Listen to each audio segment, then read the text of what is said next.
자, 오늘 성경적인 국가관 이런 제목으로 말씀을 드립니다. 저 온라인으로 가정에서 예배를 드리는 우리 성도님들, 특히 한 주간 잘 지내셨는지요? 요즘은 이제 오늘이 6주가 되었습니다. 예배를 못 드린 지 이제 시간이 좀 가면서 주일에 우리 성도들 같이 예배 드리고 예배 마치고 악수하고 또 여러 힘든 분들에게 기도도 해드리고 또 식사도 같이 하고 이런 모습들이 요즘 얼마나 그리운지 모릅니다. 요즘 뭐 성도님들 이제 뵙지 못하니까 물론 우리 부목사님들 통해서 안부는 뭐 또 듣고 있지만 얼굴과 얼굴로 그죠 본다는 것 자체가 참 얼마나 중요한지를 새삼 느끼고 있습니다. 특별히 또 어려운 가운데 있는 우리 성도님들도 있습니다. 그래서 저는 우리 교육자들 같이 새벽에 나와서 계속 기도하고 특별히 어려움에 있는 성도를 위해서 기도하고 있습니다. 우리 가정에서 예배 드리는 분들 중에 힘든 분들은 우리 교육자들에게 기도 제목을 좀 주셔서 새벽에 기도할 수 있도록 그래서 기도로 이 어려움을 좀 잘 이겨나갔으면 좋겠습니다. 자, 코로나 바이러스가 우리의 일상의 삶을 바꿀 뿐만 아니라 우리의 신앙의 패턴을 좀 이렇게 바꾸고 있습니다.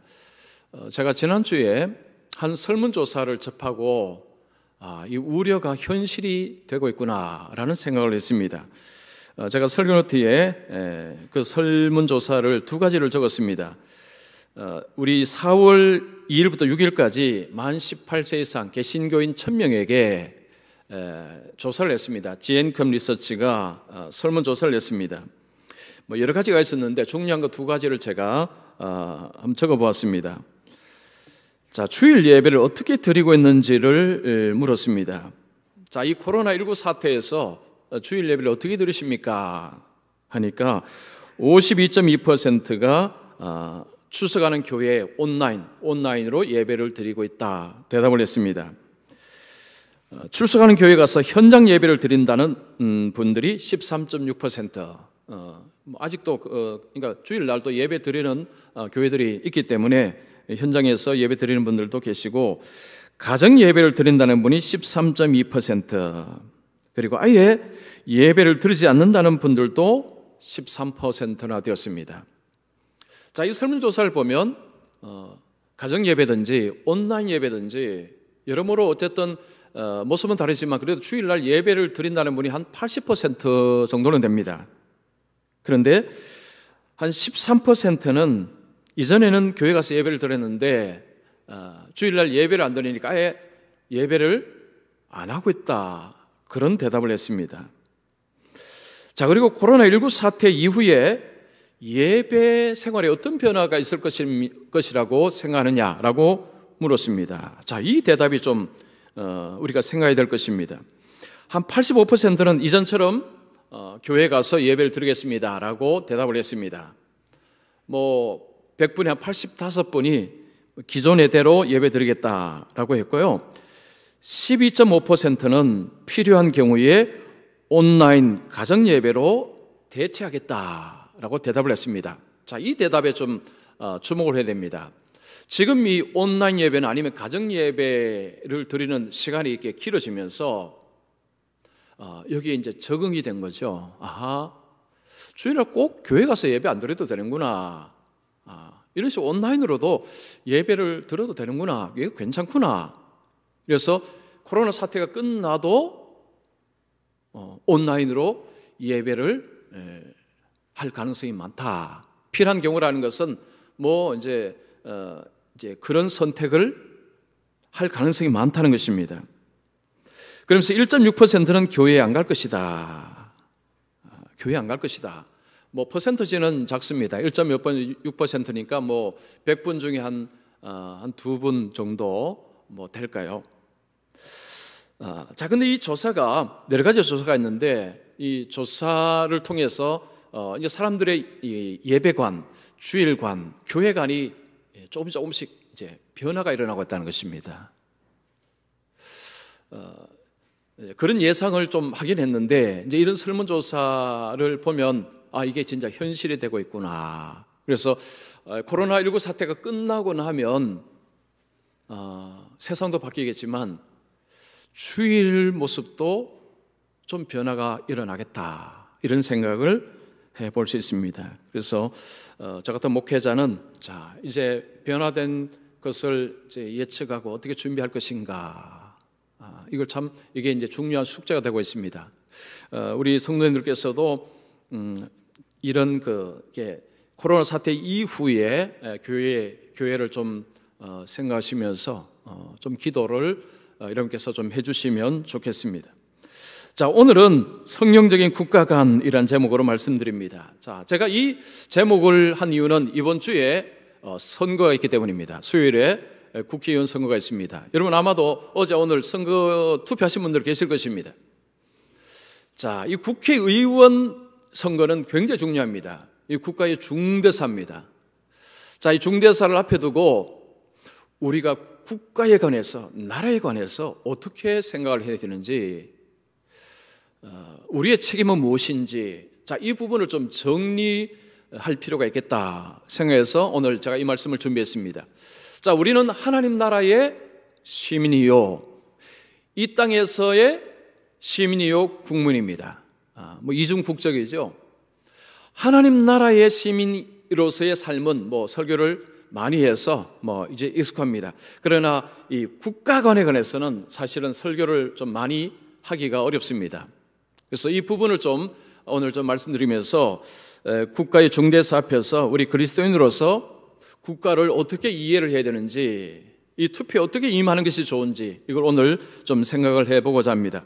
자, 오늘 본문의 말씀이 이 그리스도인의 국가관에 관해서 말씀하는 굉장히 중요한 말씀입니다. 자, 두 가지로 정리를 하겠습니다. 먼저 첫 번째, 그리스도인은 국가 권력에 복종해야 한다.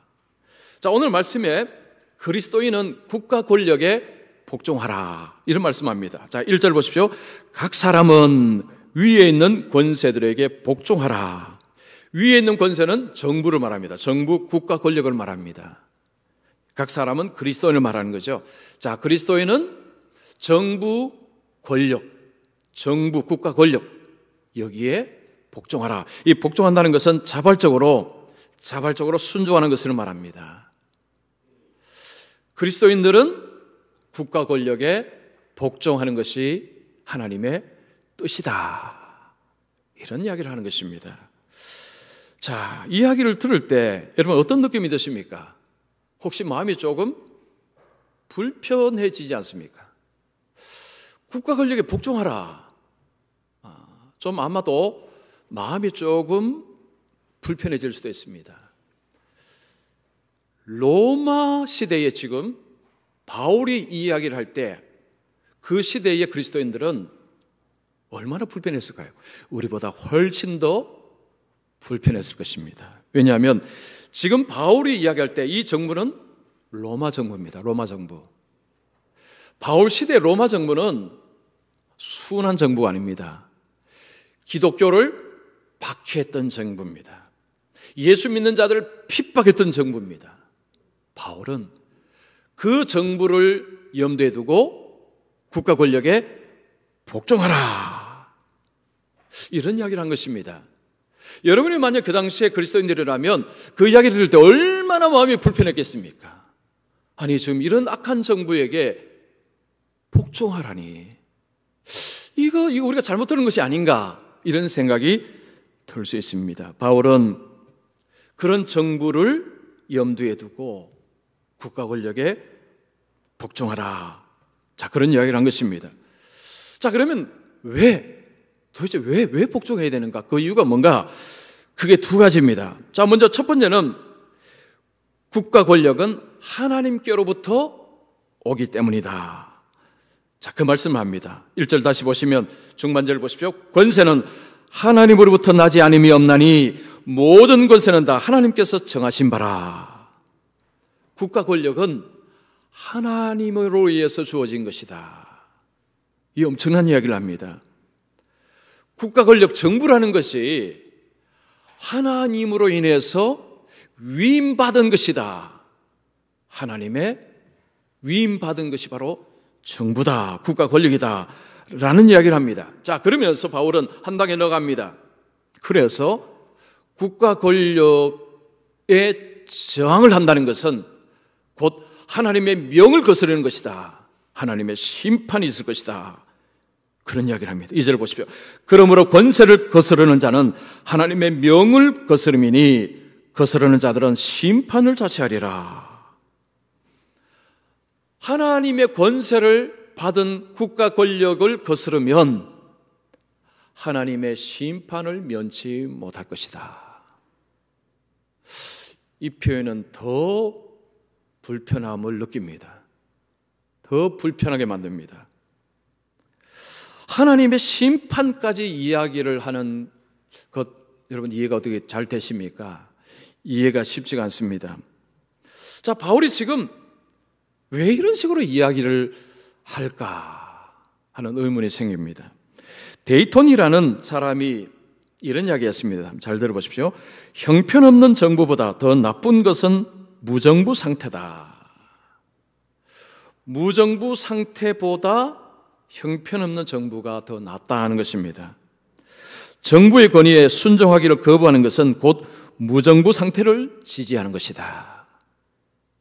즉 정부에 거스른다는 것은 무정부 상태가 더 낫다라고 주장하는 것밖에 안 된다는 것입니다. 자, 여러분 무정부 상태가 왜 문제일까요? 무정부 상태라는 것은 권력기관이 없다는 것을 말합니다. 통치기구가 없다는 것입니다. 무질서가 만연합니다. 무질서한 세상이 도래합니다. 혼돈입니다. 내가 나를 보호해야 됩니다. 세상에는 악한 자가 참 많습니다. 그런 악한 자들이 득세하는 가운데서 누구도 나를 보호해주지 못합니다. 내가 나를, 가족을 보호해야 됩니다. 여러분 그 생각을 한번 생각해 보십시오. 얼마나 끔찍스럽습니까? 그래서 데이톤이라는 사람이 나쁜 정부라도 무정부보다는 낫다. 이 말은 정부라는 것이 우리의 삶에 굉장히 중요하다는 거죠. 자, 바울이 지금 정부를 거스르면 하나님의 심판을 자체한다라는 이런 말을 들으면서 이런 의문이 듭니다. 아, 그러면 권력자들은 마음대로 권력을 휘둘러도 하나님께서 다 그냥 허락하신 것이니까 괜찮다는 말 아닌가? 권력을 가지면 그냥 마음대로 그냥 쥐 흔들어도 이거 다 하나님 뜻이야. 하나님께서 세우셔서 하나님 주신 권력이야. 그러면 할 말 없는 거 아닌가? 이런 의문이 듭니다. 여러분 우리가 섬기는 하나님 어떤 하나님이십니까? 질서의 하나님, 정의의 하나님이십니다. 결코 그럴 수가 없습니다. 자, 그러나 1절, 2절의 말씀을 보면 왠지 마음이 불편해집니다. 나라에 복종하라. 복종하지 않으면 하나님 심판이 있을 것이다. 권세를 가진 사람들은 그러면 마음대로 해도 괜찮은 것 같은 느낌들. 자, 이걸 어떻게 이해하란 말이냐? 자, 바울은 두 번째 이유를 이야기합니다. 왜 복종해야 되느냐? 4절 보시면 그는 하나님의 사역자가 되어 내게 선을 베푸는 자니라. 하나님의 사역자, 누가요? 정부가, 국가 권력은 이 땅에서 무슨 일을 하느냐? 하나님의 목적을 이루는데 그 목적이 뭐냐 하면 선을 베푸는 것입니다. 나라의 선한 정치를 통해서 백성들이 선한 삶을 살아가도록 그렇게 하는 하나님의 뜻을 이루어가는 자들이 바로 권력자들이다. 국가 권력이다. 그런 이야기를 하는 것입니다. 자, 그러면서 국가 권력에 복종하는 것이 그리스도인들은 마땅히 해야 되는 것이다. 자, 그러면 구체적으로 뭐 순종한다는 것, 복종한다는 것이 뭘 복종한다는 말이냐? 예를 하나 듭니다. 6절 보시면 너희가 조세를 바치는 것도 이로 말미암음이라. 예를 하나 듭니다. 세금을 이야기합니다. 국가에 세금을 내는 것, 이것이 바로 나라에 순종하는 하나의 방법이다. 예를 들어서 설명을 하는 것입니다. 자, 올해 만 100세가 되는 이 김형석 교수님, 텔레비전에도 많이 나오고 신문에 많이 나오니까 이제 뭐 제가 설교도 몇 번 언급해서 여러분 뭐 아실 것입니다. 이분의 책에 보니까 손기정옹에 관한, 그분에 관한 이야기가 하나 실려 있었습니다. 이 손기정 옹은 1936년에 베를린 올림픽에서 마라톤 금메달 따셨죠. 2002년에 이제 소천하셨습니다. 이분이 연세가 지긋하실 때에 지팡이를 잡고 어느 날 세무사 사무실을 이렇게 오셨답니다. 평소에 이제 아는 세무사에게 찾아온 것입니다. 찾아와서는 최 선생, 내가 최근에 어디에서 상과 상금을 받았는데 나라에 세금을 좀 내야 되겠으니 좀 도와주게, 그렇답니다. 그 세무사가 송기정 옹에게 이렇게 대답을 했다고 합니다. 선생님은 연세가 높고 직업도 이제는 없으시니 세금 안 내도 됩니다. 그러니까 송기정 옹이요, 이렇게 이야기했더랍니다. 그럴 수는 없지. 내가 국가의 혜택을 많이 받아왔는데 내가 세금을 내는 것이 옳지. 나라의 혜택을 그렇게 많이 받았는데 이제 내가 세금 내면 얼마나 내겠나? 이것이 아마도 마지막일 수도 있지 않겠나? 그런 이야기를 하더랍니다. 그래서 세무사가요, 이제 그 상금 액수를 이렇게 해보면서 액수를 좀 내놨습니다. 액수가 좀 작았습니다. 그래서 송기정 옹께서 그게 왜 그렇게 작나? 뭐 그거 내서 뭔 의미가 있겠느냐? 좀 더 액수를 높여보게 하더랍니다. 그래서 세무사가요, 법적인 그 안에서 이제 액수를 조금 이렇게 좀 높였답니다. 그러자 그걸 보고 그래, 그만하면 됐네. 내 마음이 이제 좀 편해졌어. 그러더랍니다. 그리고 나중에 내가 돈을 보내주겠네. 그리고 이분이 이제 떠나시는데 이 세무사 이분이 그 송기정 옹이 가시는 뒷모습을 보면서 이런 반성을 했답니다. 나라가 없을 때 사신 분들은 우리와 생각이 다르구나. 나는 한 번도 대한민국의 혜택을 받고 산다고 생각해 본 적이 없는데, 이런 반성이 되더랍니다. 여러분, 우리는 세금하면 좀 불편합니다. 뜯기는 느낌. 여러분 아마 이제 그런 생각들, 그죠? 좀 우리가 사실 좀 많이 갖고 있는 생각이죠.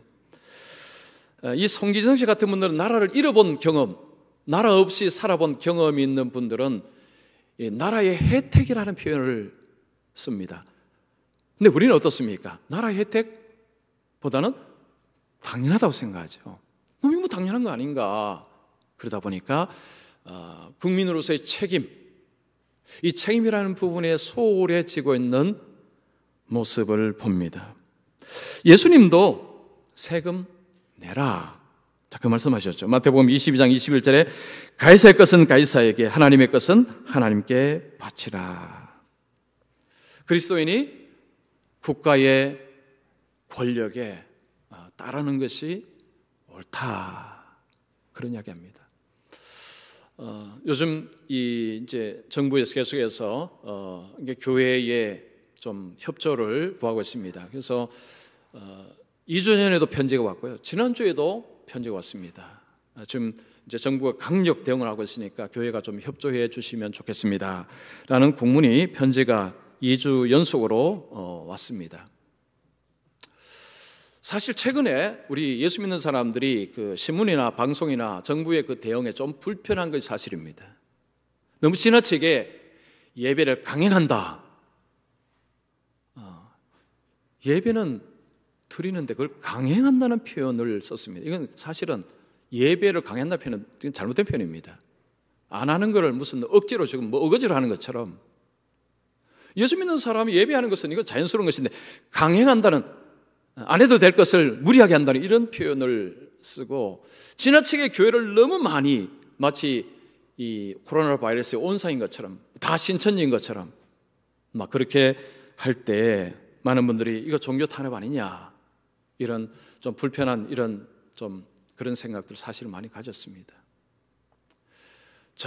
이 강남이나 클럽에는 젊은 사람들이 엄청나게 모이는데 거기는 몇 명 가서 간섭하지도 않고, 교회는 뭐 엄청난 사람들이 와서 어떻게 하나 보자, 이런 모습들이 좀 형평성을 잃은 모습으로 사실은 좀 비춰졌습니다. 자, 그런데 사실은요, 대한민국의 많은 교회가 정부의 지침을 따르고 있습니다. 우리 교회도 따르고 있습니다. 그 설문조사에서 이런 설문조사가 있었습니다. 지금 교회가 정부의 지침을 따라서 온라인 하고 있는 것에 대해서 당신은 어떻게 생각하십니까? 이 질문에 87.3%가 잘하고 있다고 생각합니다, 대답을 했어요. 그래서 우리 그리스도인들 중에 거의 한 90%, 100분에 한 90명, 10분에 한 9분 정도가 교회가 정부의 지침을 따라서 하는 것이 잘한다고 생각합니다, 이렇게 대답을 했답니다. 자, 우리가 지금 주일날 뭐 정부가 지키는 거 잘 지키고 해서 예배를 드리면 되죠. 자, 그러나 정부의 지침을 좀 순종하는 것이 지금은 그래도 필요하겠다 생각해서 아직은 온라인으로 하기로 했습니다. 자, 바울이 그리스도인들에게 정부에 순종하라, 복종하라, 자, 이 말씀을 하는데, 여러분 설교를 여기까지 딱 들으면요, 오해하기 딱 쉽습니다. 그냥 그리스도인은 맹목적으로 그냥 정부에 무조건 순응해야 되는, 즉 뇌가 없는 문외, 요즘 문외라는 표현을 쓰죠. 문외의 그리스도인으로 오해받기 쉽습니다. 그럴 리가 있나요?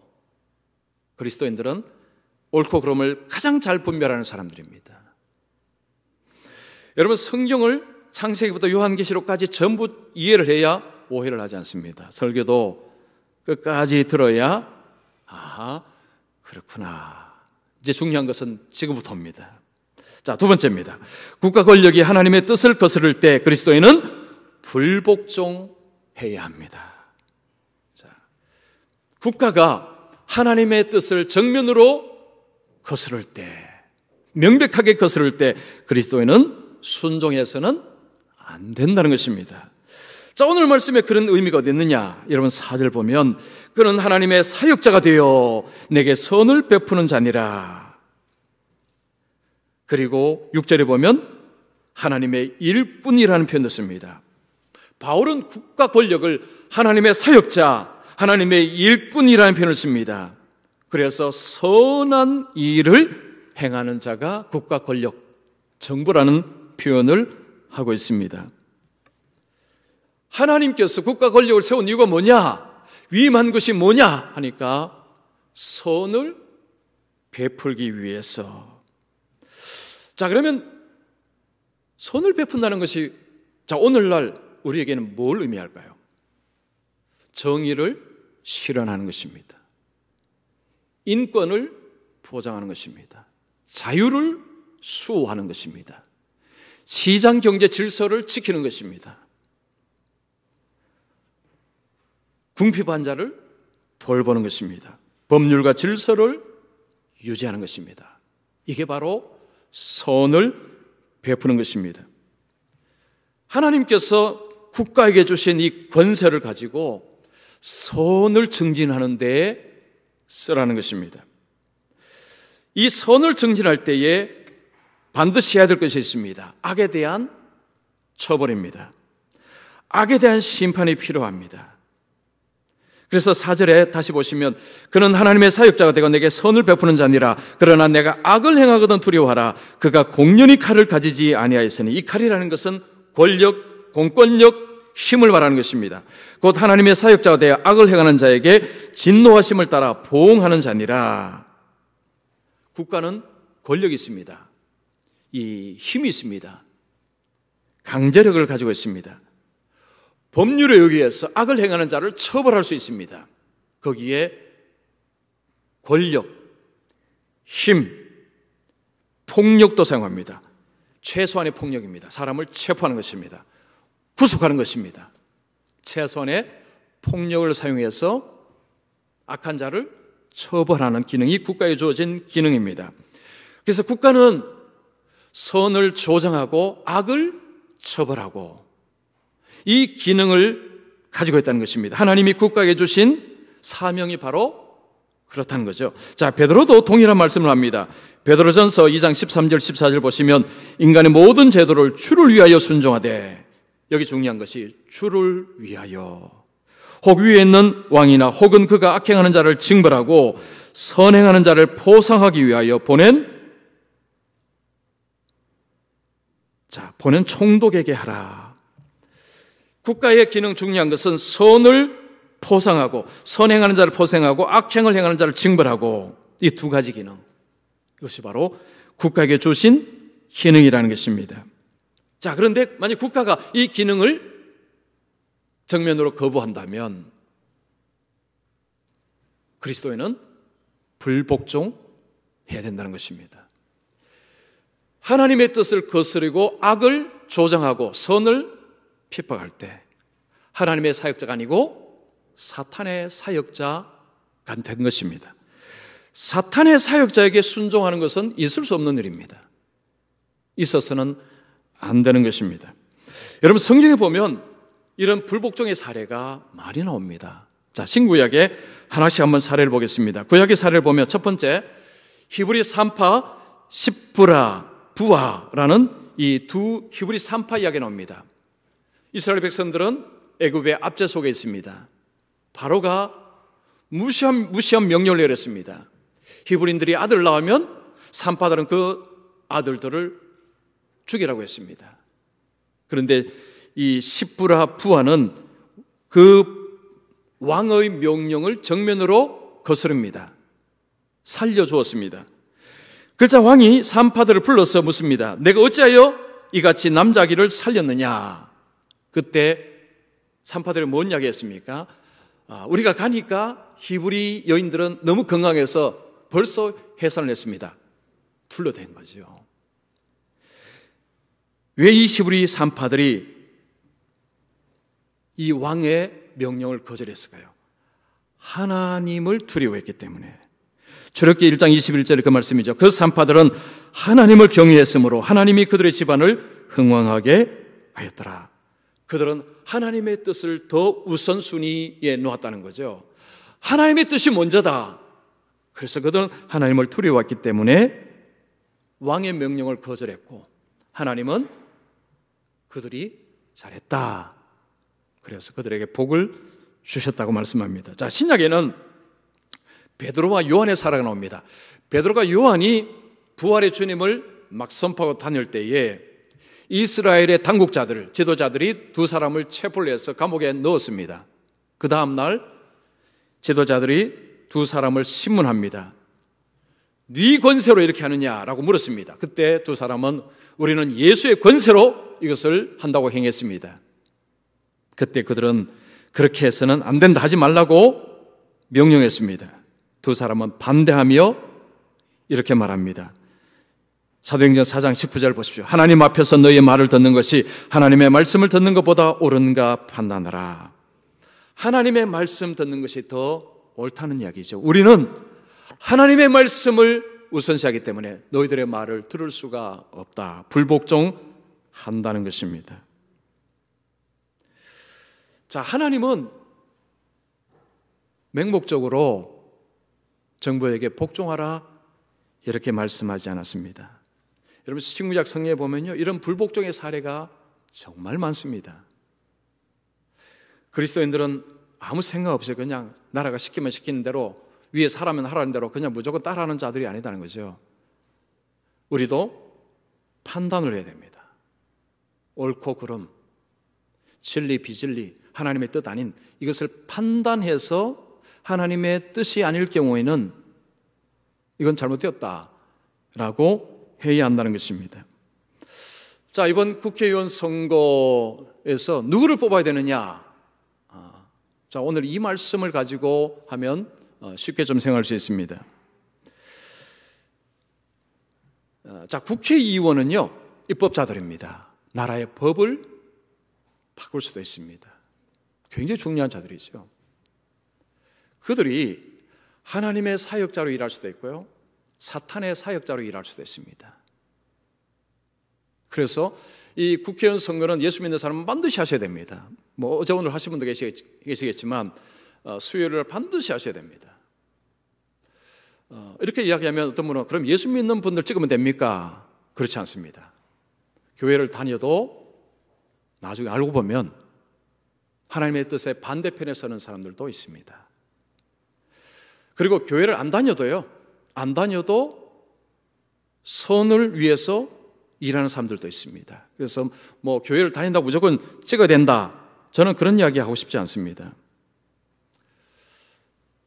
성경적인 원리 속에서 가장 중요한 것은 도덕성입니다. 도덕성. 요즘 이게 참과 거짓에 대한 분별력이 이게 완전히 무너진 것 같습니다. 분명히 거짓인데 옹호하는 사람들이 많습니다. 도덕이요, 지금 땅에 떨어졌습니다. 거짓말을 밥 먹듯이 하는 사람들, 이런 사람들이 권력자 되면요 큰일 납니다. 어떻게 하느냐?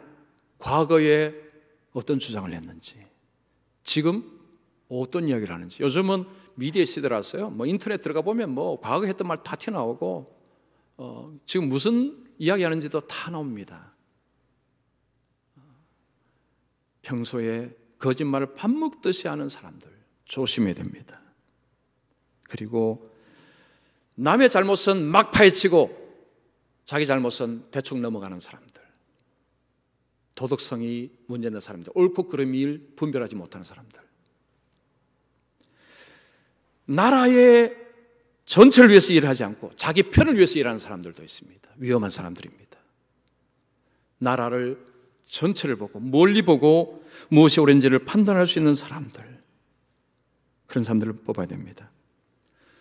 그리고 이제 곧 동성애를 이제 용인하는 차별금지법을 통과시키겠다라고 큰 소리 치는 사람들도 있습니다. 정말 위험합니다. 이제 통과되면 교회에서 동성애에 관한 이야기들, 이거 이제 문제가 생깁니다. 법적인 처벌이 될 수 있습니다. 어떤 분은 뭐 교회에서 그런다고 처벌 안 합니다 하죠. 그 말 믿으면 안 됩니다. 법이 통과되면 그 법 자체가 그걸 막는 것입니다. 소수자의 인권이라고 하지만 그들은 표심 때문에 그렇게 말하는 것입니다. 자기 자식이 그렇게 되면요, 내 자식은 그렇게 되면 다 싫어하는데도 그것을 조장합니다. 너무너무 중요하죠. 교회에 대해서 부정적으로 이야기하는 분들도 많습니다. 이분들은 되면 곧바로 행동에 옮길 사람들입니다. 누구를 찍어라! 제가 그렇게 말할 수는 없죠. 그러나 정말 잘 분별하시면서 찍으셔야 됩니다. 이번 선거는 특별히 중요하다고 합니다. 하나님께서 국가에 주신 권위는 선을 베풀고 악을 막는 것이 하나님이 국가에 주신 중요한 책무라는 거죠. 이 일을 할 수 있는 사람들을 뽑아야 되는 것이 우리 그리스도인들이 해야 될 중요한 사명이기도 합니다. 예수님께서 이 땅에 오셔서 예수님이 잘 보여주셨습니다. 예수님이 참 잘 보여주셨어요. 예수님께서 함부로 막 그 어떤 로마 정권 여기 대해서 막 그렇게 안 하셨습니다. 굉장히 겉으로 보면 너무 무기력한 모습처럼 그렇게 보이죠. 그러나 사실은 무기력한 것이 아니었습니다.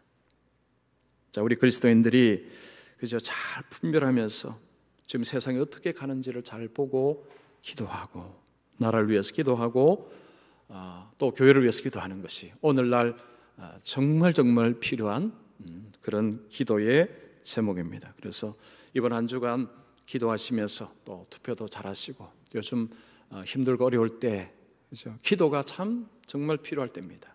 그래서 서로서로를 위해서 정말 기도함으로 또 주님의 능력 가운데서 한 주간 주님의 힘으로 또 이기는 승리하는 그런 한 주간 되시기를 축원합니다.